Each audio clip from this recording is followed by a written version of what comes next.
두 번째 그 주제에 대해서 토론을 해주시는데요. 두 번째 주제는 이제 공모관리 선진화 방안에 관한 그 토론인데요. 두 분께서 해주셨습니다. 먼저 그 서울 그 메트로에서 현재 우리 요원들을 활용하고 계시는 그 안세련 본부장님께서 해주시고요. 이어서 김영란 원장님께서 해주시는데 먼저 안 본부장님. 네. 발표하신 내용 잘 들었습니다. 먼저 사회복무요원들을 관리하는 기관 입장에서 좀 말씀을 들어보면은 그동안의 그 사회 안전 또 서비스 분야에서 우리 복무요원들이 1위를 담당해 줬다고 생각합니다. 특히 저희 지하철 1, 2, 3, 4호선을 운영하는 서울 메트로 입장에서는 교통약자 서비스뿐만 아니라 이러한 요원들이 역량이 뛰어난 요원들이 많습니다.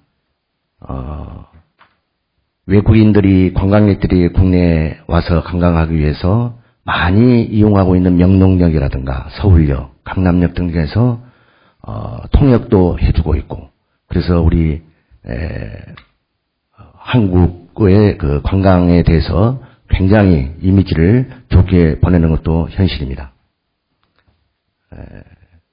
저희 기관 입장에서 보면은 이렇게 참 소중한 자원인데 아쉬움이 한편은 많습니다. 한때는 저희가 한 10여 년 전 1,500명 정도가 복무요원들이 있었습니다. 근데 최근에 요원들이 많이 줄어가지고 한 350명 정도 되는데 좀 많은 좀 아쉬움이 많습니다. 발표해 주신 내용 중에서 전반적으로 다 공감하고요.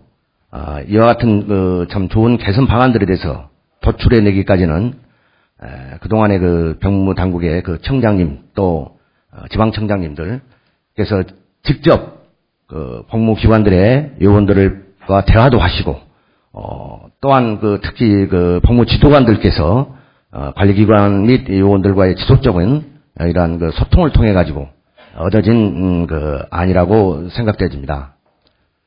따라서 이러한 안들을 실행이 되려면은 여러 가지 방법이 있겠지만은 특히 뭐 비예산 사업인 경우에는 즉 예를 들어서 아까 발표를 해주셨습니다만은 지역별 복무관리센터 거점 운영 등에 대해서는 복무기관들과 협업을 통해서 추진해 주신다면은 충분히 가능하리라고 생각되집니다. 그리고 또한 예산이 수반되는 경우에는 사실 평소 그렇게 의정활동에도 열정적이시고 오늘 토론회를 주최하고 계신 우리 김관진 의원님께서 여러 국방위원님들과 함께 병무청에 적극적으로 지원만 해주시면은 복무요원들의 최적의 복무제도가 마련되지 않을까 생각도 해봅니다. 꼭 부탁드리겠습니다. 또한 또 복무기관에서도 의지를 갖고 해줘야 된다고 생각합니다. 시간이 없어서 저희들 사례를 예를 들지 않겠습니다만은 요원들의 그 복지 후생 차원에서 사회복지 요원들에게 생일이라든가 또 설, 추석 그러한 명절 때 또 자체적으로 각종 그 자체 행사들을 많이 기관들이 합니다. 이때에 이러한 요원들을 사기 진작 차원에서 소속 직원들과 더불어 함께하는 지원책을 강구하는 것도 하나의 방법이라고 생각합니다. 또 마지막으로 좀 발표를 해주셨지만은 좀 애로사항을 좀 말씀드려보면은 복무 부적합자 문제인데 정신과적 질병 치료자 또 생계곤란자 등은 이게 복무기간만 계속 연장되고 있어 가지고 운영기관에서는 굉장히 어려움이 많은 게 현실입니다. 그래서 이러한 것을 발표도 해주셨습니다만은 보다 더 적극적으로 소집 해제 제도를 틀려서 활용하셔가지고 운영기관들의 그 여건을 충분히 감안해 주셨으면 감사하겠습니다. 이상입니다. 네, 고맙습니다. 현장에서 실제 요원들을 관리하면서 그런 부닥쳤던 여러 가지 어려운 애로사항들을 말씀해 주셨습니다. 저희들 토론하는데 많이 도움이 됐습니다. 마지막 토론자로 지금 현재 아마 지정신 건강의학과인데 아마 일반적으로 정신과로 알고 있는데요. 우리 김영란 원장님께서 실제 사회복무 요원들 부적과 심사도 하시면서 여러 가지 느낀 점이 많은 것 같습니다. 그래서 그 부분들을 좀 토론해 주시겠습니다. 네. 감사합니다. 이런 자리에 참석할 수 있게 자리를 마련해 주셔서 감사하고요. 어찌 보면은 좋은 정책과 여러 가지 제도를 마련하더라도 가장 하부에서 현장에서 일을 하고 있는 사람의 말을 피드백을 받지 않는다면은 그것은 탁상 공론에 불과하리라고 생각이 됩니다.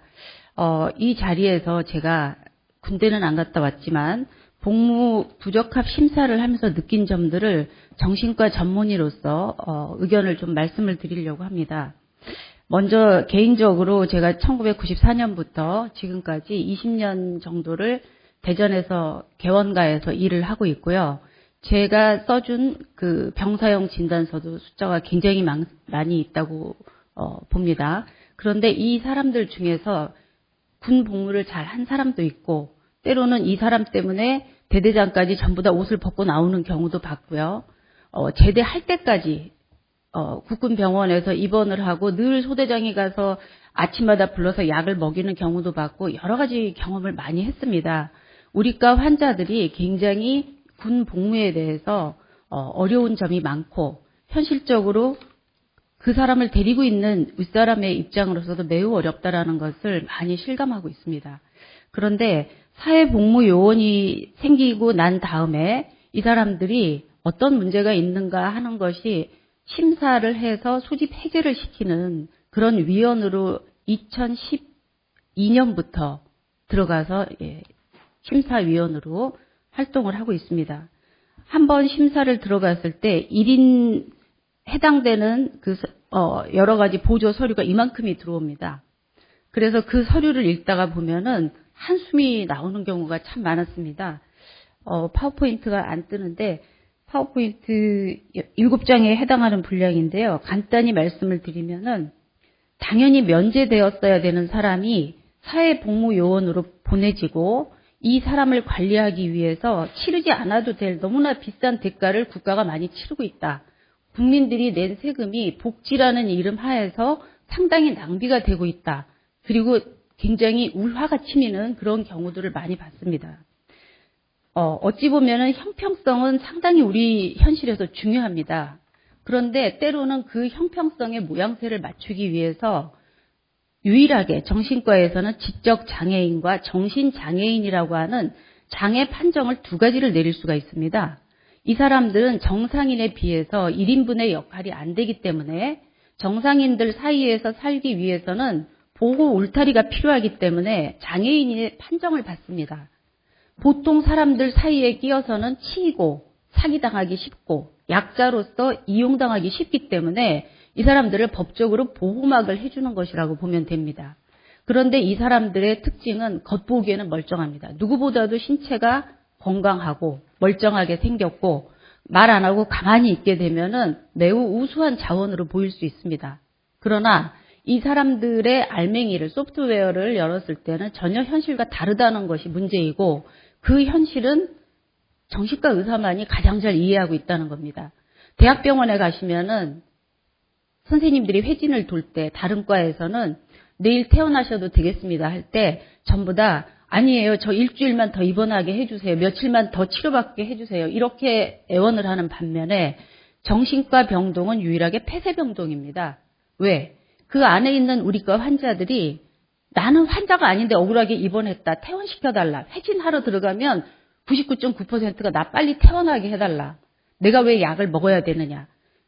그래서 현실적으로 외래에서 치료가 안 됐고 약을 거부했기 때문에 강제 입원이 된 경우가 많고 이 사람들이 서로 탈출하려고 하기 때문에 폐쇄병동이고 문이 2중, 3중으로 잠금 장치가 돼 있거든요.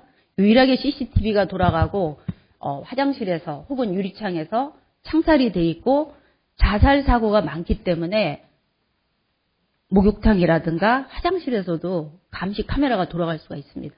이런 상황의 정신과적인 어려움을 아마 여러분들은 일가 친척 중에 환자가 있다면 경험을 하셨을 것이고요. 안 그렇다면 경험을 하시기가 어려웠을 것이라고 보입니다. 그런데 이 사람들을 군대를 모두 형평성 있게 가야 한다는 취지 아래 원래는 이분들이 5순위였습니다. 5등급이었는데 신체 등위가 5등급이었는데 전부 다 4등급으로 편입이 되면서 보충력으로 들어가게 된 거죠. 그리고 이 사람들이 만약에 가서 어려움을 실제로 많이 겪게 되면 그럴 때에 복무 부적합 심사 해제를 통해서 내보내면 된다는 게 취지였습니다. 그런데 제가 막상 가서 보니까 아무도 이득을 보는 사람이 없었습니다. 본인도 내가 다시 한번 사회 부적합자이고 아무 데서도 나를 필요로 하지 않고 내가 아무것도 해내는 것이 없다라는 무능력자임을 다시 한번 확인받는 가정이고 가정 내에서도 그냥 집에서 약이나 잘 먹고 치료나 잘하고 문제를 안 일으키면 다행이래를 아침마다 깨워서 보내느라고 부모하고 싸움이 일어나고 복무 담당자는 이 사람에게 복무를 가르쳐가지고 어떤 역할을 담당하게 하기보다는 이 사람을 감시하고 왜 오늘 출근 안 하냐, 왜 무단 결근이냐 이거 확인하느라고 본인의 업무를 못합니다. 그리고 또 위에 사람에게는 너는 지도를 어떻게 했길래 이 사람이 이렇게 엉망으로 하는데 관리가 안 되냐라고 비난을 받기 때문에 노이로제에 걸려서 업무를 그만둘 지경이라는 겁니다. 그리고 사회 서비스를 해야 되는 모든 직업이 여러분들 생각을 해보시면은 대인관계를 해야 됩니다. 그런데 우리 환자들의 특징은 어떠한 병을 겪더라도 대인관계가 어려워집니다. 대인기피증은 우울증에서도 오고 정신분열증에서도 오고 피해망상에서도 오고 이미 이런 사람들은 학교 다니면서도 또래 친구들하고 어울리지 못한 경력이 있습니다. 그런데 서비스업이라고 하는 것은 많은 사람을 처음 보는 사람을 대신해서 업무를 해야 되는 직업들인데 여기에서 국민의 편익을 위해서 일손이 모자라는 데에 도와주겠다고 보낸 사람들이 가장 그런 어려움을 겪어서 도움을 받아야 될 사람들이 가 있다라고 생각하시면 좀 이해가 쉬우실 것 같습니다.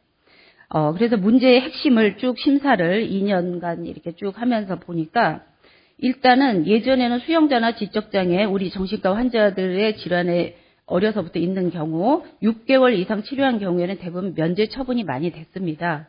그런데 법이 바뀌게 됐습니다. 2010년도부터. 그러면 2010년도 무렵에 4년이면은 면제될 사람이 3년 8개월인데 이 사람은 당연히 가야 되는 사람으로 소집된 사람이 병무청에서 나만 미워한다 해가지고 병무청을 파괴해버리겠다, 폭파시켜버리겠다, 피해망상이 생겨서 이제 고소하겠다 뭐 이런 지경까지 이르렀고요. 또 예전에는 전혀 관심이 없는 군 복무에 대해서 갑자기 교육을 받아야 되고 지적을 받아야 되고 우리 환자들이 이중적인 스트레스를 겪게 되는 그런 불이익을 당하게 됐다는 겁니다. 그래서 사실 수형자라고 하는 사람들도 알고 보면 저희과 환자입니다. 왜? 이 사람들은 반사회적 인격 장애인데 본인은 안 괴롭습니다. 주변 사람들이 괴롭습니다. 본인은 늘 옳아요. 그런데 주변 사람들이 나만 미워하기 때문에 더 울분을 가지고 보복 심리가 생기는 그룹이고 자발적으로 절대로 우리과 문턱을 넘지 않습니다. 하지만 문턱을 넘으면 당연히 저희과에 진단명이 붙는 사람들입니다. 그러면 수용자하고 정신질환자는 거의 정신과에서 또 지적장애까지 돌봐야 되는 대상이라고 본다고 한다면 이 사람들에게 후순위 제도를 폐지한 것 자체가 역차별입니다. 이 사람들에게는. 일부의 형평성을 맞추기 위해서 이 소수의 인원들에게는 업무 능력을 비난받는 역차별이 일어나고 있다고 보이고 또 현역으로 가게 된 사람들이 복무 부적합 심사를 통해 가지고 면제가 떨어져야 되는데도 불구하고 무조건 보충력으로 때립니다. 심사를 하다 보면 10년이 됐어요. 어떻게 해서 이 사람이 10년째 군 입대해가지고 지지부진하게 이렇게 연장하고 5배수로 벌칙을 받고 기간이 늘어나고 보충력으로 와가지고 또 못하고 또 이렇게 됐느냐. 그 사람들 말로는 이 군 문제 때문에 애가 더 황폐화됐다는 겁니다. 일상적인 노동일도 못 나가니까. 그래서 다시 말하면은 이 현역 복무 부적합 심사 제도를 하시는 심사위원회 비율이 9명인데 거기에서 병무청 직원이 1명이고 8명은 현역 군 부대에 근무하시는 분들이 나오게 됩니다. 그러면은 겉이 멀쩡해 보여서 현역까지 간 애를 왜 면제시키냐 이런 비난을 피하기 위해서 거의 압도적인 수준으로 1대 8의 수준으로 보충력으로 계속 근무하게끔 결론이 나게 되고 이 사람들이 와서 결국은 또 일을 못하게 돼서 사회복무요원 부족한 심사위원회에 또 서류를 이만큼을 가지고 올라옵니다. 이런 부조리가 이렇게 계속 떨궈지고 해서 막상 사회복무요원만 가지고 처리하기에도 너무나 많이 밀려 있습니다. 2013년도에 16명이 소집 해제됐습니다. 그런데 소집 해제를 받아야 되고 복무 부실이 우려되는 사람들이 정신과 환자가 200명, 수용자가 200명이라고 들었습니다. 그리고 그것도 대전 충남 지역에서만 그 정도라고 들었고요. 사회복무요원 담당 지도관 한 명이 450명을 담당을 하는데 이 450명을 담당하면서 한 사람당 이만큼의 서류를 가지고 소집 해제를 하려고 하면은 서류가 부실하면은 또 빠꾸를 시킵니다. 그러면 그 사람은 그 서류를 맞추기 위해서 다시 뛰어다녀야 되는데 요새는 사생활 보호가 철저하기 때문에 본인의 동의가 없이는 서류를 뗄 수가 없습니다. 환자들이 서류 동의서를 안 써줍니다. 잘. 불이익을 당한다고 생각을 하기 때문에 이중적으로 힘들고 또 저는 개인 의원을 운영을 하고 있는데 대학병원급 아니면은 인정해 줄 수 없다. 다시 가서 검사를 받아오라고 합니다. 그러면은 여러분도 아시다시피 건강보험이 본인이 원해서 가서 검사를 받게 되면은 보험의 혜택을 못 받습니다. 그러면 내가 가서 정상인지 아닌지 어떤 병이 있는지 판정받기 위해서 갔을 때 100% 본인 부담입니다. 제가 봐오고 소아청소년 때부터 치료해오던 애가 다시 가서 검사를 받아오라고 하니까 외래에서 심리검사 받는 데만 100만 원 돈이 들어갔습니다. 그리고 정신감정이라고 하는 것을 하게 됩니다. 그 정신감정이라고 하는 것은 아무 약도 안 먹이고 2주 동안 병실 내에서 생활하는 것을 관찰을 합니다. 그래서 계속 이제 필기를 합니다. 이 사람이 대인관계가 어떻고 밥은 어떻게 먹고 혼자 중얼거리는 게 어떻고 잠이 어떻고 2주간 관찰을 해가지고 레포트가 나오게 돼 있는데 정신감정서가 2주간 입원한 것을 본인 부담금으로 해보십시오. 엄청난 비용입니다. 자, 이렇게 경제적인 부담이 수반이 되고 기간이 많이 걸리고 예약하는데 한 달, 검사하는데 한 달, 결과지 보는데 한 달 이렇게 하면은 순식간에 서너 달이 지나가게 됩니다. 그래서 이런 어려움이 쭉 밀려 있는 경우가 많은데 실제 복무 담당관이 와서 얘기하는 것을 들어보면은 그 고충칸에다가 제가 사례를 써놨습니다. 119 구조요원이 어떻게 활동하느냐가 위기 상황에서 병원 응급실에 도착할 때까지 어떤 처치를 했느냐가 그 사람이 죽느냐 사느냐의 기로에 달려져 있는데 119 요원으로 지적 장애인을 배정을 해가지고 이 사람이 현장에 한 번도 출동을 못합니다. 그리고 이 사람을 1인분의 역할을 할 수 있게 믿고 맡길 수가 없어서 못 보내고 있는 겁니다.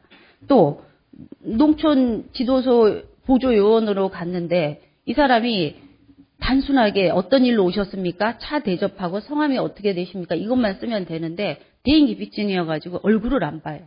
이 사람 조금 전에 오신 분이 화장실 잠깐 나갔다 오셨는데 또 가서 인사하고 차 대접하고 성함이 어떻게 되십니까? 하고 담배 한 대 피우고 들어오면은 무슨 일로 오셨습니까? 또 인사하고 또 차 대접하고 이런 일이 반복되고 있고 혼나게 되면은 잠수를 탑니다. 저희과 환자들은 도망가는 게 가장 최선의 방책이기 때문에 무단 결근이 됩니다. 그러면은 형사 고발된다고 하면은 형사 고발이 뭔지 어려워서 이해를 못하는 그런 상황이기 때문에 이런 자살을 시도한다든가 손목을 긋는다든가 먹던 약을 털어먹는다든가 이런 경우가 너무나 비일비재합니다.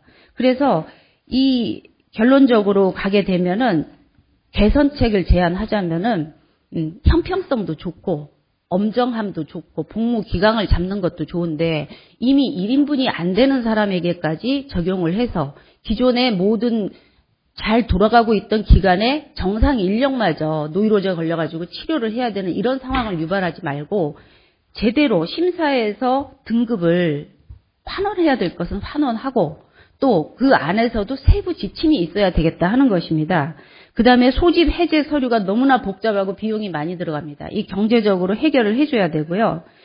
현역 복무 부적합 심사에서도 외부 위원이 들어가야 된다고 저는 봅니다. 그리고 많은 경우 사건을 일으키는 경우에 신체적인 경우보다 정신적인 문제에 의해서 일어나는 것이 현대에는 훨씬 더 많습니다.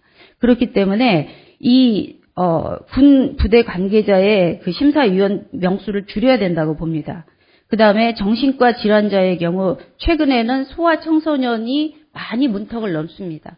학교에서 통제가 안 됐기 때문에 어떤 병원이라고 하는데 와가지고 학교 폭력이라든가 성폭력이라든가 모든 문제에 있어서 치료를 요하는 경우에 학교 선생님이 끌고 앉아 있을 이유가 없습니다. 군 부대도 저는 마찬가지라고 봅니다. 가서 사람이 돼서 돌아오기를 바라서 인간 댐댐이가 성숙해지길 바라서 군 부대를 보내고자 하는 부모님들이 많이 계시는데 군 부대 관계자들의 말에 의하면 돌아버릴 지경이라고 합니다. 왜? 가정교육에서 기본을 가르쳐서 보내야 되는데 와가지고 거의 부모 수준으로 땡깡을 놓고 협박을 하고 죽어버린다 그러고 밥 안 먹는다고 투정을 하고 이런 애들을 달래가지고 교육을 시켜서 제대로 군 부대를 무사히 제대를 시키게 하는데 예전과 다른 그런 교관의 역할을 해야 되는 게 너무나 힘들다고 합니다.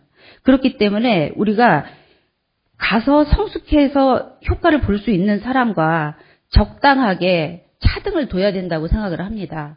24개월이라고 하는 것이 이 사람들에게는 어떤 사람은 3개월만 해도 훌륭히 잘 해냈다고 할 수 있을 것이고 또 기왕이면은 5배수의 벌칙이 있다고 한다면 잘못했더라도 근무를 잘 하게 되면은 인센티브를 줄여줘야 된다고 생각을 합니다. 5배수로 10개월을 더 연장해야 됐는데 성실하게 근무함으로써 2개월로 깎아준다든가 이런 인센티브 제도가 우리과 환자들과 이렇게 수용자들 어디로 튈지 모르는 럭비공의 역할을 하는 사람들에게는 훨씬 긍정적인 영향을 가져올 수 있다고 봅니다. 마지막으로 한 가지 경제적인 문제를 말씀드리고 싶은데 제가 이렇게 쭉 자료를 보다 보니까 국외 영주권자의 항공료를 3,300만 원을 비행기 값을 지급했는데 이 사람들에게 배 타고 오라고 해야 된다고 저는 생각합니다. 그리고 그런 돈을 아껴서 우리가 환자들 치료비를 대줘야 된다고 생각합니다. 왜? 이 사람들은 자기가 병식이 없기 때문에 치료를 안 하기도 하지만 실질적으로 경제력이 없습니다. 부모한테 1,000원만 해가지고 PC방 가고 1,000원 더 있으면 컵라면 사 먹는 사람들인데 치료비를 하라고 돈 주면은요 다 써버려요. 그런데 군대를 이렇게 가는데 진단서 떼어다니면 그 이후에 병원에 안 와요. 병원비도 없고 약도 먹으면 졸리고 힘든데 안 먹으니까 더 잘 됐다. 그리고 사고를 냅니다. 그렇다면 차라리 건강보험료를 지금 400억을 지원한다고 했는데요. 90%가 잘하고 있다는 통계 이미 보셨을 겁니다. 10%의 문제가 되는 사람들에게 치료비를 지원을 해줘야 됩니다. 건강보험료를 군인들처럼 면제를 해주든가 하고 그 부분을 사회적인 관점에서 보면은 내 자식 잘 키우면 뭐합니까? 내 자식이 열심히 일해가지고 이런 사람들 다 사회복지 분야에서 부담하느라고 50% 이상을 세금으로 내는 현실인데 지금 이 사람들에 대해서 치료가 된다라고 하는 것은 오히려 미래에 우리가 부양해야 될 인원수가 줄어드는 것입니다. 그래서 물론 가깝게 봐야 될 문제가 있고 크게 봐야 될 문제가 있는데 만약에 사회복무요원의 정책 방향을 못 잡고 형평성만 고집을 한다면은 분명히 이것은 앞으로 더 큰 문제가 유발이 될 것이고 이것을 폐지하자고 발의하신 의원님께서는 책임을 져야 되지 않나 이런 생각이 듭니다. 네, 이상입니다. 시간 끌어서 죄송합니다. 네, 고맙습니다. 저희들이 그 토론까지 시간은 이제 오후 4시까지 했기 때문에 잘 마쳐서 고맙습니다. 지금 일정상으로 보면은 그 4시까지 발제와 토론을 하게 돼 있고 그리고 이제 나머지 30분 동안 종합 토론을 이렇게 하도록 되어 있습니다. 그래서 먼저 우리 그 김영란 의원님 고맙고요. 이렇게 좋은 또 현장에서 이렇게 실질적인 이야기 해주신 거 고맙습니다. 그리고 우리 발제하신 분들 간단히 한 2분 정도 먼저 한번 말씀하시고 할까요? 아니면 프로 토론하고 하실까요? 프로 토론. 그렇게 하실까요? 예. 그러면은 지금부터, 이제 우리가 지정, 이 발표와 지정 토론이 있었는데, 지금부터는 자유스럽게 방청객에서 또 질의하시고, 또 거기에 대해서 우리 또 발제자들 또 필요하면 또 여기 병무청 관계자들, 께서 이렇게 답변하신 쪽으로 하겠습니다. 질의를 하실 때는 가능하면은 그 소속과 성함을 좀 말씀해 주시고 하면 고맙겠습니다. 자유스럽게 먼저 손들어서 좀 시작해 주시죠. 예, 저 가운데 계신 분. 마이크 혹시 갖고 계십니까? 예.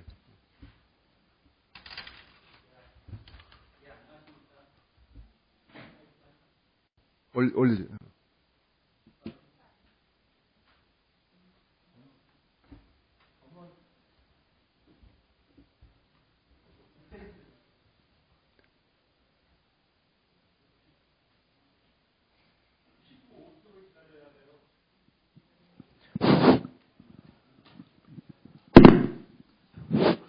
예, 안녕하십니까. 저는 구리시청에서 사회복무요원 업무를 담당하고 있는 박순범입니다.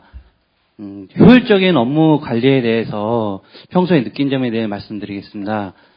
사회복무요원이 복무 중에 담당 직원이나 민원인과의 마찰 또는 업무의 적성 불일치 또는 신체 조건 등에 의해서 힘들어하는 점이 있을 때 마땅한 해결책이 없어서 복무 관리에 좀 많은 애로사항이 있습니다.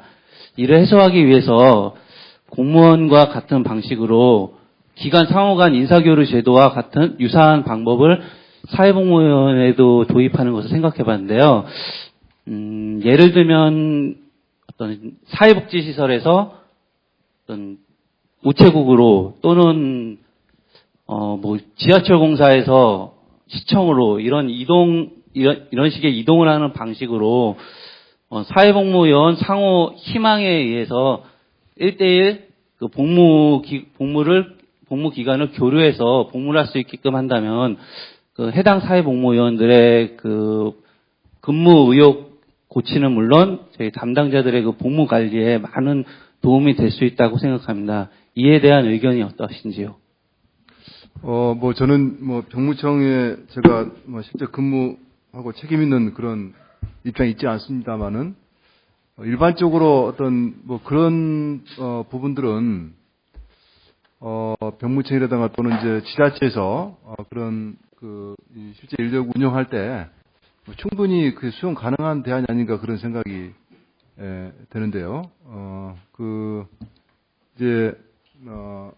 복무요원들이 전부 자기 전공이라든가 또는 여러 가지 그런 근무하고 싶은 그런 그 장소들이 다르면은 제 생각에는 좀 병무청에서 그 부분들은 좀 더 전향적으로 검토를 해서 또는 지자체에서 검토를 해서 서로 간에 1대1로 교환하도 좋고, 또는 6개월 후에 또 1년 후에 그런 그 수요처를 서로 조사해가지고 근무처를 바꿔주는 이런 거는 어떤 교류치 안에서 큰 문제 없지 않을까 싶은데, 아마 그 부분들은 이렇게 좀 앞으로 좀 병무청에서 혹시 제도적으로 가능하면은 좀 검토를 해주시면 좋을 것 같습니다.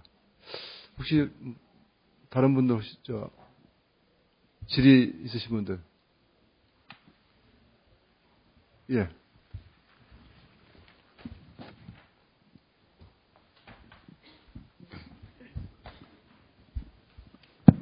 네, 반갑습니다. 저는 전라북도 청소년 상담복지센터 소장으로 근무하고 있는 모연숙입니다.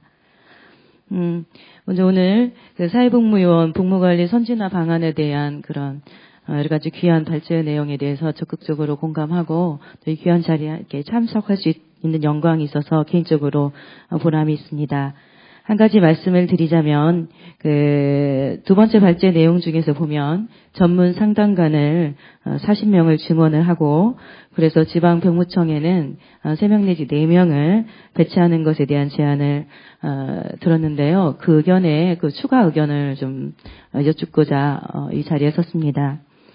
저희 전라북도 청소년 상담복지센터는 2009년부터 저희 지방 병무청장님과 그런 병무청 직원들의 적극성과 그런 사회복무요원들을 위한 그런 정성과 사랑으로 인해서 저희 청소년 상담복지센터와 MOU를 맺은 지 이제 6년째 접어들어가고 있습니다. 저희는 만 24세 미만의 사회복무요원들에게 찾아가는 상담 서비스를 하고 있었습니다. 그래서 715명의 사회복무요원을 상담하였고, 그 상담의 퍼센테이지는 저희 본 센터의 3%에 해당되고 있습니다. 그 주로 수영자 및 정신질환, 복무이탈, 근무명령 위반, 학업 이러한 친구들이 저희들에게 왔고요. 주 호소 문제는 정신건강, 학업진로, 개인 성격, 대인관계 등이 순이었습니다. 또한 저희들이 찾아가는 지역으로는 지역 분포도를 보면 전주를 비롯해서 군산, 익산, 김제, 정읍, 남원, 부안, 무주, 고창, 순창 등 전라북도 전역으로 분포되어 있어서 찾아가고 있으며 저희 센터에는 25명의 찾아가는 상담 서비스가 있고 전국에는 여가부 소속의 1000명의 찾아가는 상담 서비스의 청소년 상담사들이 활동하고 있습니다. 이에 저희가 이렇게 활동을 하면서 저희 지방병무청의 그 보고에 따르면 6년 동안의 그런 활동을 통해서 성실 복무 유도율이 높아지고 있다. 그리고 지각률이 많이 이렇게 현저히 떨어지고 있다라고 하는 반가운 소식을 들었습니다. 근데 제가 오늘 이렇게 쓴 이유는 저희들이 6년 동안 활동을 하면서 그런 애로사항들이 있었습니다. 제일 첫 번째는 우리 김영남 선생님께서 말씀하신 것처럼 그 정신질환 우리 친구들은 상당히 어려움이 있습니다. 또한 저희들은 일반 청소년 상담사들이기 때문에 정신질환자들은 치료하는 그런 상담사들이 아닙니다. 그러므로 그러한 친구들의 한계점들은 현장에서 늘상 맞이하는 부분이기 때문에 우리 김영남 선생님께서 제안하는 부분 적극 공감합니다. 정말 그 판단을 하셔가지고 사회복무요원으로는 정말 어려운 부분이 있습니다. 정신질환자들은. 그래서 그 부분에 대해서는 우리 국회의원님뿐만이 아니라 우리 병무청장님께서도 깊이 고려를 해주셔야 되는 부분이라고 생각합니다. 두 번째 애로점으로는 저희 지방병무청에 저희 찾아가는 상담 서비스에게 할애되는 그런 예산이 미미하고 부족하다는 겁니다. 그래서 그러한 부분들을 지방청에서 자체적으로 노력을 해주고 있으나 현장에서는 많이 어려움이 있습니다. 생각해보면 각 지방청 기준으로 본다면 저는 전국은 잘 모르겠고요. 3명의 그 전문 상담관을 두자면 3인 기준이면은 1억 8천만 원 정도, 800만 원 정도의 그런 인건비가 가지 않습니까? 그리고 한 명으로 보면 3,600만 원입니다. 그런데 저희 지금 현재 지역사회에서 활동하고 있는 청소년 상담사들을 활동을 하게 되면 1회기당 5만 원 정도의 기준으로 되면 연간 2천만 원 정도 이렇게 2천만 원 정도로 예상이 되어집니다. 그렇게 된다면 전국적으로 본다면 24세 미만의 청소년들은 현재 지역사회에 있는 청소년 상담사들을 좀 활용하는 방법들도 고려를 해보시고 24세 이상의 청소년들을 위해서 전문 상담관을 좀 증원을 하시는 방향을 우색을 하신다면 병무청 국가 예산을 어떤 효율적으로 활용하는 데 있어서도 좀 효과적이지 않겠는가 이런 생각을 하게 됩니다. 또한 한 가지 더 말씀을 덧붙이자면 전문 상담관이 지방에 3명 내지 4명이 배치가 된다면 보통 한 명의 상담사가 오전에 1명, 오후에 1명, 그래서 2회기 정도밖에 못합니다. 그러면은 이제 휴가나 휴일을 뺀다면 200일 정도로 잡고, 그럼 200 곱하기 2면은 한 명의 상담관이 400회기 정도의 상담을 할 수 있지 않을까. 현장에서는 저희들 경험상 말씀을 드리면 그렇습니다. 그렇다면은 한 명의 몇 명 정해져 있는 소수의 상담관이 그런 많은 회기를 1년을 풀로 채워서 상담하는 것보다는 여러 면의 준비된 상담사들이 찾아가는 상담 서비스를 통하여 아이들에게 만난다면 이 상담의 어떤 회기도 좀 줄을 뿐만이 아니라 상담사들의 소진도 그런 예방할 수 있어서 상담의 질을 높일 수 있는 그런 효과가 있지 않겠는가 이러한 생각을 하게 됩니다. 이상입니다. 네, 고맙습니다. 좀 여러 가지 말씀 많이 해주셔서 가장 좀 현실적으로 해당되는 부분들 아무도 박 청장님이 좀 관리하셨죠. 예, 제가 지방청장이 나와서. 예, 제가 답변을 드리겠습니다. 모현숙 소장님 좋은 의견 고맙습니다. 아마 6년째 사회복무요원들을 대상으로 해서 찾아가는 그런 상담 서비스를 한 경험에서 우러나온 그런 현실적인 제안이 아닌가 그런 생각을 해봅니다. 질문을 이제 길게 하셔서 제가 좀 요지를 좀 정리를 해보면 아마 그런 것 같습니다. 병무청에서 전국에 40명의 전문 상담관을 증원을 하는데 그래서 지방청별로 보면 3명꼴이 됩니다. 근데 소장님 제안은 그렇게 하지 말고 지방청별로 1명씩만 채용을 하고 나머지는 청소년 상담센터 서비스를 활용을 하면 예산 절감이 많이 된다. 그게 계산하신 걸 보니까 한 3,200만 원 정도 이렇게 절감이 돼서 그게 아마 1년 계산하면 전국적으로 한 3억 5천 정도 되지 않나 이제 뭐 그렇게 되는 것 같고요. 그렇게 되면 또 상담사의 피로도도 덜 수 있다. 이런 제안을 해주신 것 같습니다. 제가 좀 생각을 해보니까 전문 상담관 제도하고 청소년 상담 서비스를 활용하는 방안은 각각 장단점이 있습니다. 전문 상담관제는 병무청 소속 공무원으로 이렇게 사회복무요원 상담만 전문적으로 하게 되니까 아무래도 경력이 누적이 되면서 전문성이 올라가고요. 또 이제 그 현장에서 상담을 하면서 느끼는 여러 가지 문제점들을 바로바로 피드백해서 제도 개선을 연결시킬 수 있는 이런 이점들이 있습니다. 그리고 책임성이 높아질 수가 있고요. 그래서 전반적으로 상담의 질을 전문성을 기반으로 높일 수가 있겠다. 반면에 이제 문제가 되는 부분은 예산이 좀 더 드는 부분이 있고 또 상담사의 피로도가 올라가는 이런 측면이 있겠습니다. 청소년 상담 서비스 센터를 이용하는 경우에는 예산 절감 효과가 있고요. 또 상담사들의 피로도가 덜어지는 대신에 단점으로 지적될 수 있는 부분이 아무래도 일반 청소년 상담과 사회복무원 상담을 병행을 하게 되니까 전문성이라는 측면에서는 좀 아무래도 전문 상담관 제도보다는 떨어지지 않을까 이런 생각이 듭니다. 그래서 뭐 이제 좋은 의견을 제시해 주셨는데 저희가 좀 면밀히 검토를 해서 각각의 장점은 살리면서 단점은 보완할 수 있는 방향으로 최적화하는 이런 방향에서 검토를 하는 것이 좋지 않겠나 이런 생각을 해봅니다. 고맙습니다. 예. 아마 전북 그 청소년 상담센터에서 상당히 많은 효과를 지금까지 본 것 같으니까 좀 긍정적으로 많이 검토를 해주시면 좋겠습니다. 혹시 또 추가적으로 불러주셔서 예 가운데 계신 네 마이크 좀 갖다 주시죠. 네. 이쪽에 마이크 청장님.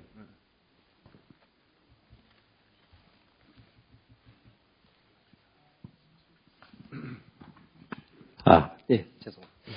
예, 저는 그 강원지방병무청장으로 있는 이동환입니다. 예, 그 토론으로 나오신 김영란 우리 그 의사 그 원장님께 두 가지 사항을 질문을 하나 드리겠습니다.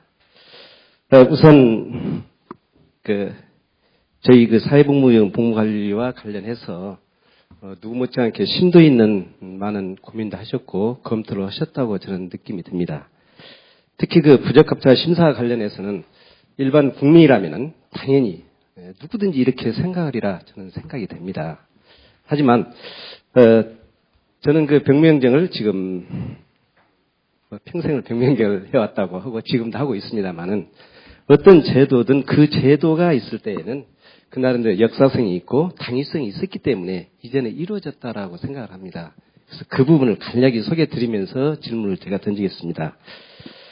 우선 저희들이 사회복무 부적합자 심사를 이런 정말 정신과 질환자들이 이렇게 대강의 정신과 질환이라고 합시다. 그 사람들을 군에 입소시킬 수뿐이 없었던 그런 배경을 제가 이렇게 저희들이 업무를 하면서 온 거 생각을 해보면 첫째는 뭐냐면은 정신과 질환자에 대한 식별을 저희가 사실상 할 수가 없었던 겁니다.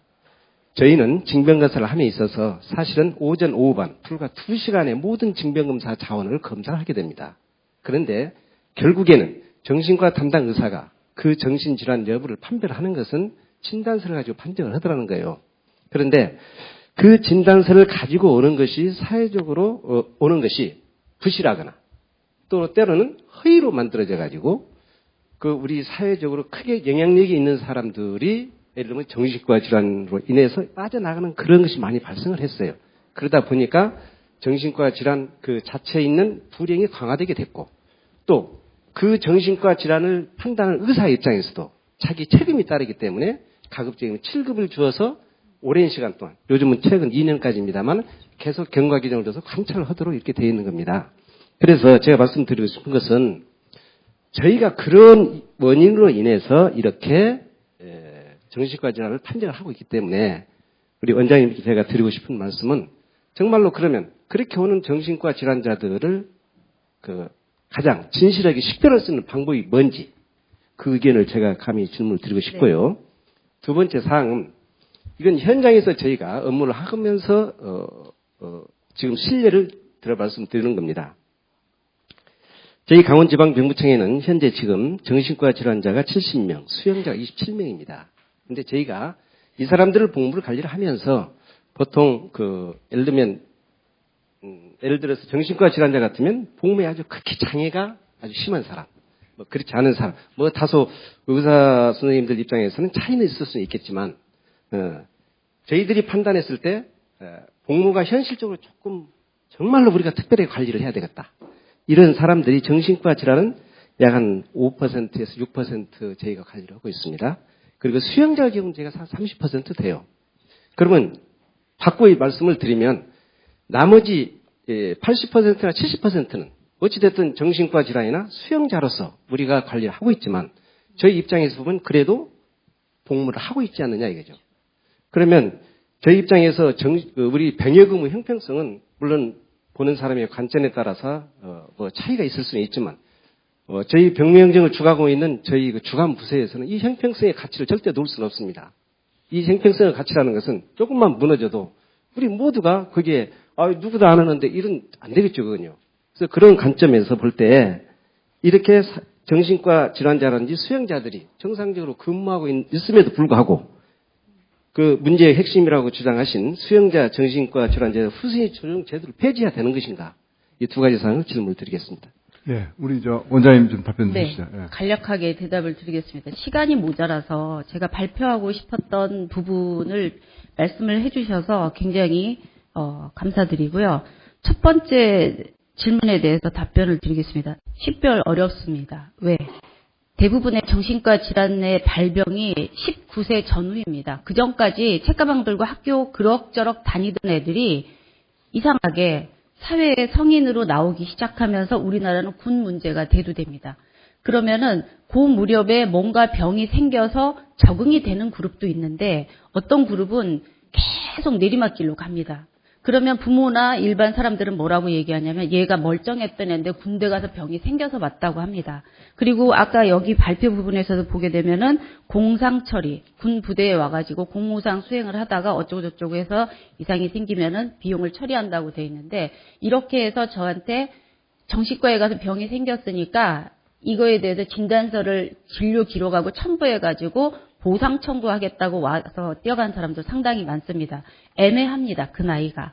그래서 그러면 정신과 의사가 청소년기에 보던 환자가 얘는 도저히 사회 적응하기 어렵겠다 하던 애들이 다 사회 적응 못했냐? 아닙니다. 얘는 굉장히 괜찮게 살 것 같다라고 했던 애가 다 잘 살고 있냐? 아닙니다. 저희도 신이 아닙니다. 대신에 진단서에 저는 정신과 진단서는 차등을 둬야 된다고 생각합니다. 모든 진단서, 병사용 진단서의 폼이 똑같습니다. 그런데 정신과 의사가 이 사람에 대해서 진단명도 바뀌어요. 정신과는 우울증이었다가 조울증이 되기도 하고요. 강박증이었다가 정신분열증이 돼서 환청이나 환시가 보이기도 해요. 마지막에 본 사람이 명이에요. 얘 옛날에 학교 다닐 때 우울증이라고 했는데 얘가 왜 혼자 중얼거리고 헛소리하죠? 얘가 정신분열증이 됐습니다. 그러면 옛날에 우울증이라고 진단 내렸던 의사는 꽝이냐? 아닙니다. 현재 그렇다는 겁니다. 현재. 유일하게. 당뇨로 한번 진단받으면 당뇨로 계속 합병증 관리하고 평생 잘하면 됩니다. 후유증 안 오게. 정신과는 틀립니다. 그래서 럭비공이 어디로 튈지 모르는 것과 똑같다는 겁니다. 그러면 진단서를 써줄 때 내가 이 사람에 대해서 이 사람 복무 못합니다 라고 써가지고 확정을 지어서 보낼 수 있냐? 못합니다. 그렇기 때문에 저는 체크리스트로 해야 된다고 봅니다. 그래서 우리가 이제 노인 장기 요양보험 같은 거 할 때도 항목에 대해서 뭐가 있다, 없다, 혼자 간병인이 이 사람 걷게 하는데 지장이 있냐, 없냐 체크하고 만약에 걷는데 제한을 둬야 된다면 왜? 이유를 쓰게 돼 있어요. 골절 가능성이 있다. 욕창 가능성이 있으니까 눕혀만 놓으면 안 되고 가끔 뒤집어야 된다. 이런 거에 대해서 체크리스트로 해서 여러 장을 쓰게 돼 있어요. 군 부대에 내는 진단서가 한 장으로 돼 있어요. 그리고 거기에 심실 미약이냐 심실 상신이냐 향후 어떻게 될 것 같으냐 예전에는 치료기간이 앞으로 얼마 필요하냐인데요. 정신과 진단에서는요. 가장 무서운 기간이 6개월 이상이에요. 6개월 이상은 평생을 의미할 수도 있고 1년을 의미할 수도 있고 10년을 의미할 수도 있어요. 그러면 환자들이 선생님 왜 1년이라고 안 쓰고 왜 2년이라고 안 쓰고 6개월 이상 치료를 유암이라고 쓰냐고 물어봐요. 그게 우리 과에서는 가장 힘든 기간이다. 6개월 이내에 어떤 사람은 치료를 잘해가지고 극복을 할 수도 있고 사회의 여건이 도와줄 수도 있고 원상복구될 수도 있고 지금보다 더 나아질 수도 있지만 정말 작은 문턱 하나인데 얘가 치료에 협조를 안 하고 주위 여건이 나빠지고 도태돼가지고 황폐화될 수 있거든요. 그렇기 때문에 애매한 것이 정신과입니다. 그래서 아마 굉장히 답답해 하시는 그 점에 대해서 실감을 하고요. 진단서를 써줘야 되는 저로서도 얘가 가면은 자해, 타해. 정신과에서 원내에서 약을 줘요. 왜? 이 사람은 자타해의 위험이 있기 때문에 약국에 가서 계산이 1원이라도 틀리면 뒤집어져요. 약이 색깔이 그냥 똑같은 그 회사에서 만들어져 나오는데 색깔이나 모양이 바뀌는 수가 있어요. 뒤집어져요. 딴 약 줬다고. 그 약 먹고 배 아프다고. 약국에서 오죽하면 정신과 환자는 굳이 의약분업 안 하셔도 되는데요. 이럴 지경이거든요. 그렇기 때문에 이 진단서에 대해서도 뚜렷이 써드리면 얼마나 속이 후련하겠습니까? 그런데 나중에 선생님이 써준 진단서 때문에 내가 군대 가고 싶었는데 못 갔다고 하게 되는 경우에 이 사람이 가서 잘 해낼 수 있었는지 못 해낼 수 있었는지 아무도 장담을 못 하거든요. 그래서 체크리스트로 해서 인사 점수를 관리를 해서 또 본인의 의사도 굉장히 중요해요. 우리과 환자들이 다 안 가려고 한다고 생각하면 큰 착각이세요. 본인이 치료받은 적 없음에 체크하고 가겠다고 해서 가는 애 있어요. 그러면 약은 어떻게 들어가나. 중간에 부모가 타서 진단서 동봉해가지고 이미 군대에 들어가 있는 상태에서 약 갖다 주면 반입이 돼요. 그러면 지가 약을 먹으면서 군 현역으로 잘 마치고 오는 거예요. 그런 애들은 많아요. 전부 다 안 가려고 생각한다고 생각하시면 큰 오해시고요. 그렇기 때문에 형평성의 원칙에 있어서 모두에게 안 가게 하는데 초점을 맞춘 것이 아니라 아까도 말씀드렸지만 차등을 둬야 된다. 정신과 환자 중에서도 이러이러한 기왕력을 알고 있고 본인이 가겠다는 의사가 있으면은 어떠어떠한 것을 고려해서 실제로 보험회사에서 고혈압 있다고 보험 안 들어주지 않아요. 그 사람에 대해서는 페널티를 물려요. 당신은 고혈압이 있으니까 남들보다 보험료를 얼마를 더 내야 되고 지금 들은 시점서부터 2년 이내에 고혈압으로 인해서 일어나는 사건에 대해서는 보상을 안 해주고 페널티가 붙으면서 보험료가 조정이 돼요. 그래야 건강한 사람들이 역차별을 안 받죠. 그러면 우리과 환자들도 거기에 그런 역차별이 되지 않을 수 있는 단계를 둬야 된다고 봅니다. 그리고 아까 이제 복무 기간을 바꾸면 어떠냐 이런 말씀을 하셨는데요. 많이 옵니다. 저한테도. 그러면은 주로 문제가 업무가 안 맞아서가 아니고 상사하고 나하고 궁합이 안 맞아요. 그 과장님이 저만 미워해요. 딴 사람한테는 친절한테 저한테는 지적만 해요. 근데 그 과장님 얘기를 자세히 들어보면은 어떻게 해서든 안타까워서 내 자식같이 생각하고 얘를 하나라도 더 이렇게 끌어안아 주려고 세밀히 가르쳐주는 과정이 얘한테는 간섭인 거예요. 그래서 복무기간을 바꿔달라는데 3번 바꾸고 졸업한 애가 있고요. 3번째 바꿨는데도 여전히 못하겠다고 해서 부적합 처리된 애도 있어요. 그렇다면은 우리가 융통성을 어디까지 둘 것이냐 이 문제인 것 같습니다. 그리고 물론 신문에 난 것도 아까 보니까 분명히 여기서 사회복무요원은 민간인이라고 하셨어요. 그런데 40쪽에 보시게 되면은 거기에서 군복 없는 군인이라고 표현해가지고 사회복무요원의 긍정성을 칭찬했다고 써 있는데 이렇게 언론 매체에서 이미 군인으로 보고 있고 이거 잘못됐다고 정정을 해달라고 해야 되는 거 아닙니까? 군복 없는 민간인이라고 해야죠. 이렇게 개념 자체가 남들이 볼 때는 전체를 대변해 버린다는 겁니다. 일부분을 보고. 그러면 우리가 문제가 돼가지고 이 좋은 사회복무요원의 취지가 흐려질 수 있는 일부를 관리해주면 되는 것이고 그것은 형평성에 어긋나는 것은 아니라고 봅니다. 네, 그리고 조금 죄송합니다. 제가 원래 이렇게 말이 많아서요. 죄송합니다. 토론을 좋아하다 보니까 어쨌든 그 위에 담당자도 교육을 좀 시킬 필요가 있다고 생각합니다. 저는 이런 사람들을 어떻게 다루는 것이 효율적인가 상담가를 키우는 것도 좋은데요.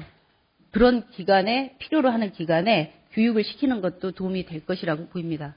예, 제 생각에는 이 부분에 대해서는 또 다시 한번 토론을 갖는 게 어떨까 그런 좀 생각이 드는데 아주 심층적인 이야기이기 때문에 제도 교수라든가 한 5분 남았는데요. 혹시 꼭 질문하실 분 있으면 한두 분만 좀 제가 받도록 하겠습니다. 짧게 좀 질문해 주시고 짧게 답변을 하도록 하겠습니다. 예, 짧게 하겠습니다. 비행기 타고 온 제주지방병무청 병역관리과장 이밀규라고 합니다. 제주도 내에 사회복무 요원들의 복무관리를 맡고 있는 지방청 과장으로서 업무 현장에서 느낀 걸 토대로 몇 가지 건의드리고 싶습니다. 작년 12월에 저희 박창명 청장님께서 사회복무요원 복무관리 강화를 위한 특단의 대책을 마련하라는 특별 지시가 있었습니다. 그 이후에 앞에서 발표했었던 다양한 대책들이 마련이 되었는데 그 대책들은 사회복무요원들 심성을 잘 다듬고 해서 성실복무를 하도록 하고 또 우리 국가 인적자원의 활용적인 측면에서 매우 필요하고 또 중요하다고 생각합니다. 저는 그와 아울러서 저희 청장님께서 강조하신 이 사회복무 요원들이 비록 여러 가지 문제를 안고 있고 현역에 비해서 자질이 다소 낮지만은 우리가 품고 가야 할 중요한 병역 자원이다. 따라서 사회복무 요원을 현역들과 동등한 대우를 받을 수 있는 시스템을 갖춰나가야 된다. 이러한 강조 말씀이 굉장히 중요하고 또 그 자체만으로도 높이 평가되어야 한다고 감히 말씀드리고 싶습니다. 왜냐하면 사회복무요원 제도가 과거 방위병 제도에서 현 사회복무 제도까지 40년 동안에 그 인식을 깨뜨리지 못했습니다. 이러저러한 이유로 해서 현역에 비해서 차별 대우를 받아온 것이 부인할 수 없는 사실입니다. 우리 병무청 내부에서도 그러한 틀에 갖춰서 그러한 인식을 깨뜨리지 못하고 40년을 지켜왔는데 청장님께서 비로소 사회복무요원도 현역과 동등한 대우를 받아야 된다. 이러한 시스템을 만들어 나가야 된다. 이런 말씀에 저는 굉장히 경의를 표합니다. 그래서 저희 제주병무청에서는 이 자체적으로 마련한 것이 아까 설명이 있었던 그 트윈 트라이앵글입니다. 즉 현역의 경우에는 5시에 일과가 끝나면 요약해서 아까 그 트라이앵글 이야기 들었으니까요. 간단하게 보시죠. 5시가 끝나면 내무반에서 지휘관의 지휘감독하에 야간 생활을 하지만은 사회복무요원은 6시 이후에 가정에 돌아가면 관리의 주체가 아무도 없습니다. 여러 가지 대책들이 많이 나오지만 그 대책들이 중단 없이 관리되지 않으면 거기에 투입된 예산과 인력과 노력이 절감이 되고 또 결론발이 대책이 될 수도 있습니다. 야간에 관리하는 주체가 없습니다. 그래서 저희가 트윈 트라이앵글이 가정을 주체로 하는 것인데 가정은 하나의 도구이고 저희가 추구하는 것은 야간에도 중단 없이 관리하는 것이 목적입니다. 네, 야간 관리의 주체가 저희는 가정과 그다음에 청소년 지도 협의회를 두 축으로 해서 현재 제주도에서 관리하고 있는데 가정의 부모를 복무기관에 초청해서 간담회를 실시하고 또 명예복무기관장으로 임명해서 야간에도 중단 없이 관리를 하고 있고 다음 청소년 지도 협의회는 각 지역별로 야간 활동을 통해서 그 지역의 청소년들의 선도 활동과 비예방 활동을 하고 있습니다. 이 단체에 저희가 잠깐만 중요하신 때문에 말씀을 드리겠습니다. 네. 그래서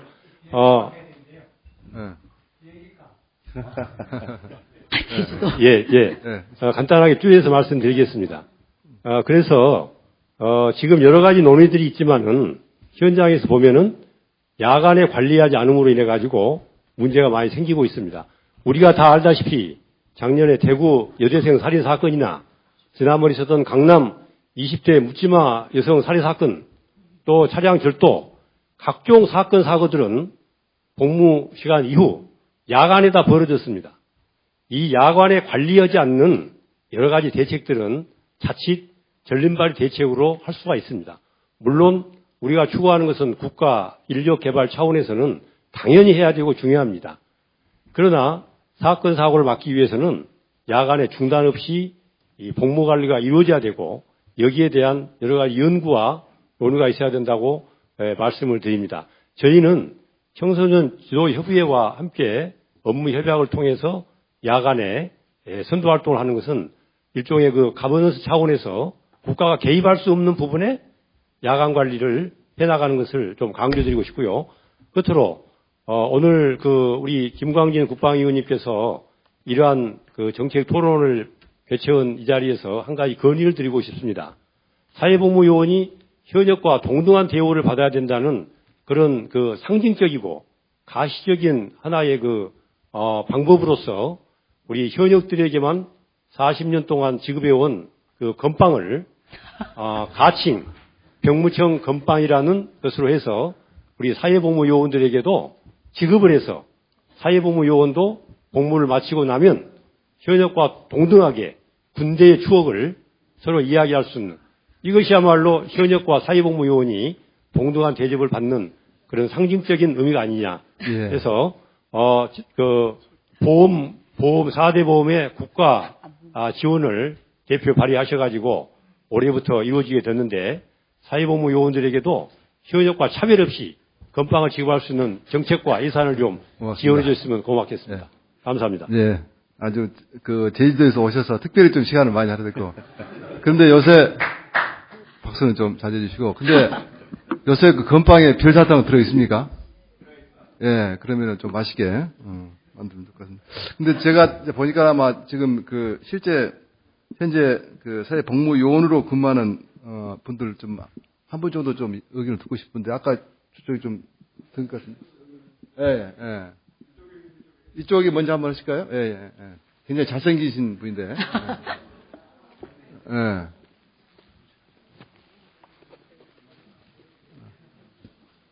저기 좀 양해를 구한다면 한 5분 정도 더 해도 이렇게, 예. 네, 짧게 하겠습니다. 서울 고속터미널에 근무하고 있는 남승우라고 합니다. 네, 사회복무요원이고요. 네. 목소리 좀 크게 좀. 예. 저 오늘 처음 이곳에 왔는데 이렇게 저희 사회복무요원을 위해서 이렇게 많은 분들께서 이렇게 많은 머리를 모으시고 이야기를 하시는 걸 보고 많이 감동을 받았습니다. 교수님들, 원장님들, 본부장님들, 네, 전부 다 국회의원님들 전부 다 감사드리고요. 네, 저는 일단은 제가 지금 만족도를 100%라고 이야기를 하면 저는 지금 제 만족도는 한 120%의 지금 사회복무를 하고 있습니다. 네, 나름대로 지금 이렇게 많은 분들께서 이렇게 많은 노력을 해주셨기 때문이라고 저는 생각을 합니다. 그리고 저는 또 그 지하철역 내에서도 지하철이지만 저 서울 고속터미널역에 있습니다. 예, 서울 메트로 직원분들께서도 직원과 같은 대우를 해주시기 때문에 또 저는 또 그쪽에서도 굉장히 많은 도움을 받고 있습니다. 그리고 또 제 자기 개발을 하기 위한 시간으로서 다른 지금 군대에서 열심히 하는 장병들과 동시에 저도 복무요원으로서의 일을 하고 있지만 제 일을 또 할 수 있는 시간이 있다는 것에 또 감사를 드리고 있습니다. 그래서 저는 제 역무에 대해서 120%라고 얘기를 한 것입니다. 반대로 또 저는 이제 저런 것들 이런 것들 여러 가지들을 저는 할 수 있지만 반면에 또 지금 처음으로 이야기를 들었습니다. 도움이 필요한 사회복무요원들에 대해서 얘기를 들었습니다. 그럼 저는 괜찮다고 생각합니다. 저에 대한 이제 저 같은 사회복무요원들이 많을 거라고 생각하고 일에 대한 만족을 느끼고 지금 많은 일을 하고 있는 것에 대해 감사를 느끼고 있는 복무요원들이 많을 거라고 생각합니다. 근데 반대로 저와 같은 노력을 하지만서도 도움이 필요한 사회복무요원들이 있을 거라고 생각을 합니다. 그러면 이 친구들을 위해서 이 사회복무를 통해 이런 자기들의 그 어려운 지금 현재 상황을 극복해낼 수 있는 그런 방안이 또 필요하지 않을까 생각합니다. 결국 이런 2년이라는 시간 안에 도움이 필요한 학생들께서 사회복무요원들이 이 일을 하면서 더 나아질 수 있는 방법에 대해 이런 방안이 있나, 그런 노력들이 있나, 그런 생각들을 좀 들어보고 싶습니다. 예, 고맙습니다. 120% 만족한다니까 정말 다행입니다. 근데 조금만 저기 혹시 우리 그 사회복무요원 중에서 혹시 뭐 발언하실 분 있나요? 예. 한번 저쪽에 마이크 갖다 주시죠. 네.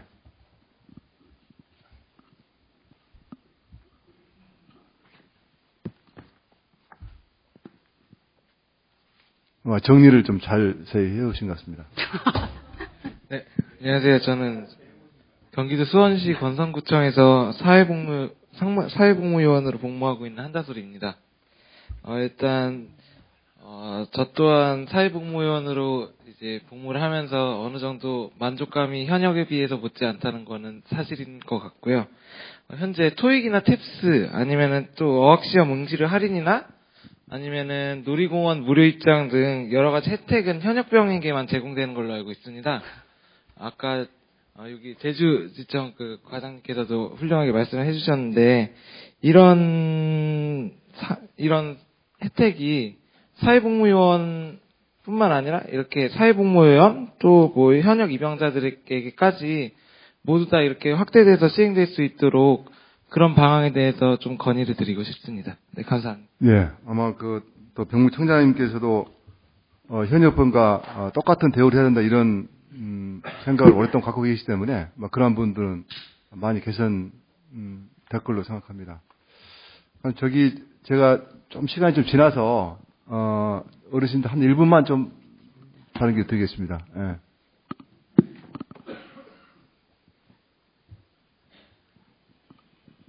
저는 커리어 평론과 정치 평론을 하고 있는 김준성 원장이라고 합니다.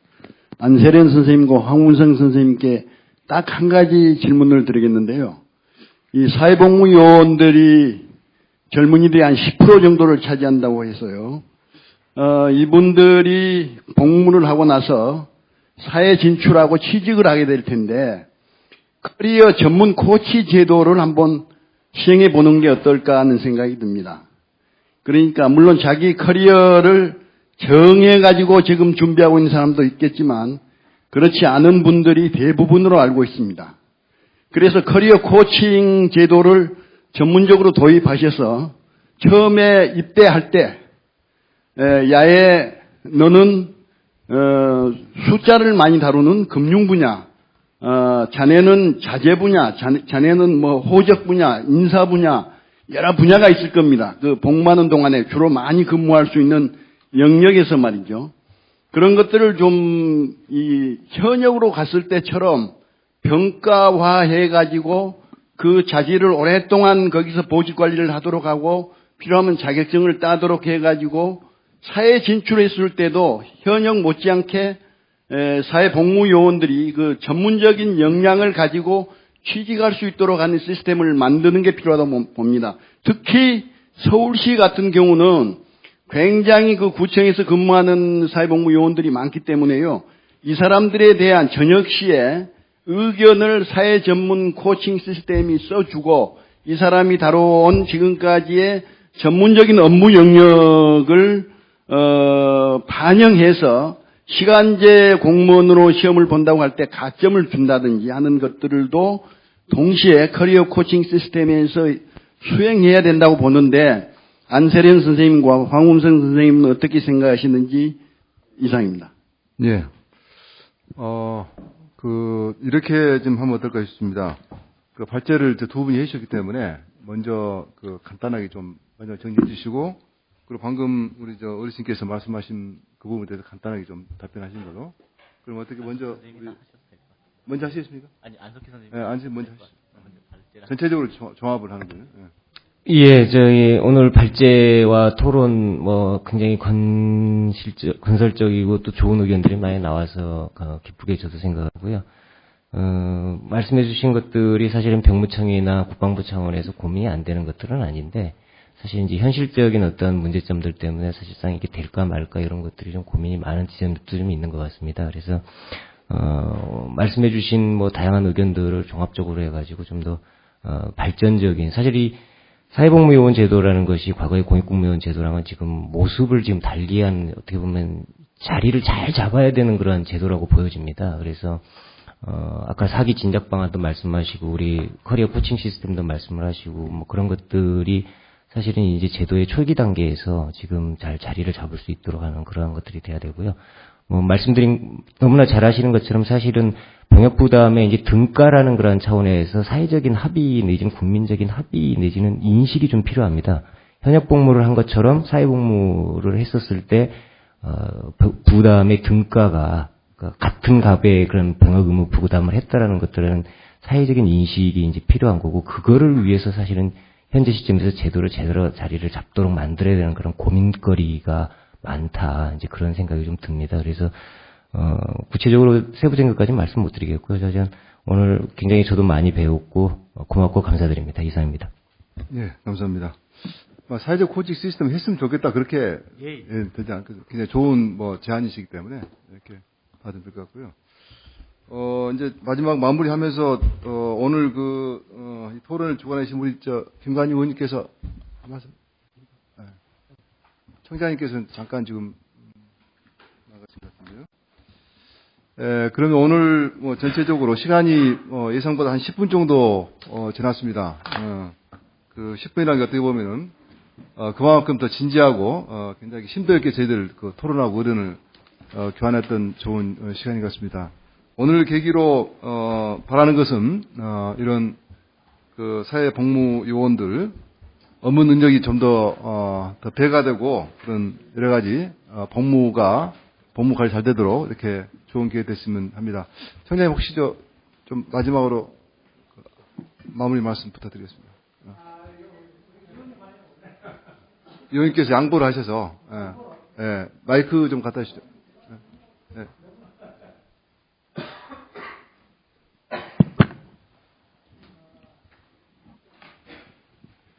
오늘 장시간 토론에 참석해 주셔서 정말 고맙습니다.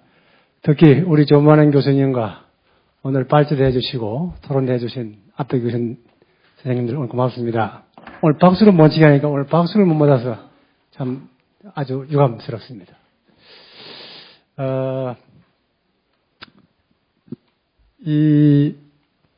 우리나라 병력 제도는 투 트랙이죠. 투 트랙. 현역, 보충력. 크게 나누어서 현역, 보충력입니다. 현역, 보충력. 상급 이상은 현역으로 가잖아요. 그럼 4급 받으면 보충력으로 갑니다. 상급, 현역으로 가는 사람들은 이제 우리 국부, 곽군에서 책임을 지고 관리도 하고 또 국가 안보를 위해서 최선을 다해서 노력하고 있잖아요.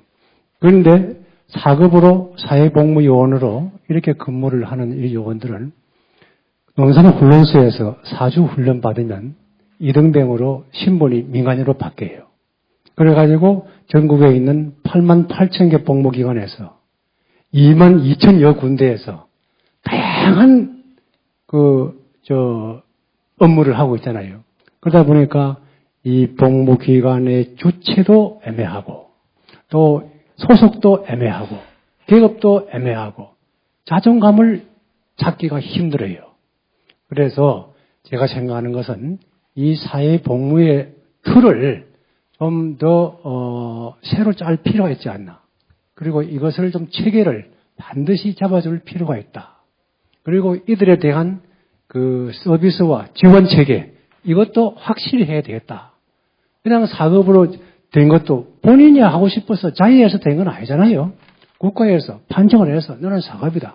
그러니까 보충력으로 가서 사회복무요원으로 해라. 이렇게 된 것인데 이거를 이제 해놓고 그럼 너는 집에서 출퇴근하니까 너는 뭐 군대에서 24시간 안 하고 편하니까 너는 뭐 그냥 네가 알아서 왔다 갔다 해라.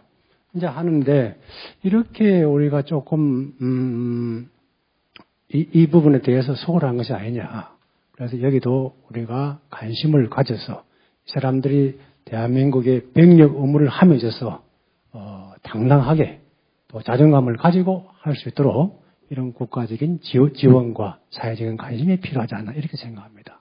그래서 오늘 장시간 오늘 토론을 해주셨는데 오늘 여러분들의 귀한 의견은 앞으로 대한민국의 병력 제도를 한 단계 더, 한 차원 더 발전시킬 수 있는 아마 좋은 말씀이 될 것 같습니다. 앞으로 더욱더 노력해서 대한민국 국민이 만족할 수 있는 또 대한민국의 청년들이 희망과 꿈을 가지고 공복무를 할 수 있는 이런 병력 제도를 만들도록 하겠습니다. 여러분 대단히 감사합니다. 박수 치지 마세요. 네, 그러면 이상으로 저기를 마치고 실장님 그래도 오늘 국방부를 대표해서 우리 큰 집에서 오셨는데 인사는 하셔야지. 네. 오늘 정말 우리 군의 정말 관심사항 중에서 가장 뜨거운 이슈인 사회복무요원에 대해서 이렇게 좋은 정책 토론회를 만드신 우리 김광진 의원님과 또 병무청장님께 감사드리고 오늘 또 이렇게 좋은 발표해 주신 여러분들께 감사드립니다. 또 여러 가지 건의해 주신 분들 감사합니다. 오늘 여러 가지 많은 내용 중에서 정말 우리가 늦었지만은 제도도 개선하고 법령도 정비하고 또 여러 가지 처우도 개선하고 이런 분야들을 많이 발굴했습니다. 같이 노력해서 앞으로 개선해 나가도록 하겠습니다. 감사합니다. 네, 그럼 이상으로 토론을 마치고 사회를 주최측에 넘기겠습니다. 예, 이제 긴 시간 오랫동안 감사합니다. 이것으로 사회복무요원의 업무 능력 강화 및 복무관리 선진화 방안 국회 정책토론회를 모두 마치겠습니다. 좋은 말씀해 주신 참석자 여러분들께 다시 한번 감사의 말씀 드립니다. 안녕히 돌아가십시오. 감사합니다.